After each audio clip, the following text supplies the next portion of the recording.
काबतुल्लाह की तरफ थूकना या टांगे करना कैसा है? टांगे करने यानी पाँव उसकी तरफ करने में तो कोई हर्ज नहीं। अलबत्ता हमारे कल्चर में बड़े सग़ीर में ये चीज़ मालूम है, सिर्फ इंसान के पाँव ही नहीं बल्कि चार पाई को भी इस तरह उसकी पैंती अगर किबले की तरफ रखी जाए तो हमारे यहाँ ये भी मायूब है, जबकि शरन ऐसा नहीं है।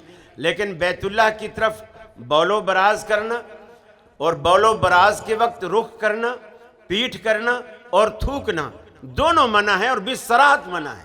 रसूलुल्लाह सल्लल्लाहु अलैहि वसल्लम एक बस्ती में तशरीफ़ ले गए, वहाँ जा कर के देखा कि एक शख्स जो था वो मस्जिद के जैसे सामने खिड़कियाँ होती हैं तो किबले की तरफ सामने खिड़की थी, उसने उसमें से सर निकाल के सामने थूका। रसूलुल्लाह सल्लल्लाहु अलैहि वसल्लम ने पूछा ये बंदा कौन है? उन्होंने कहा या रसूलुल्लाह सल्लल्लाहु अलैहि वसल्लम ये हमारी मस्जिद के इमाम है। आपने फरमाया आज के बाद इसे इमामत से हटा दो।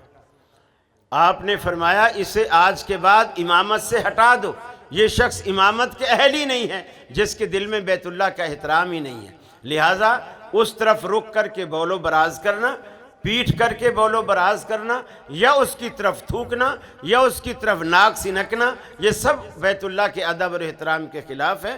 बहैसियत मुस्लिम हमें इससे इज्तनाब करना चाहिए।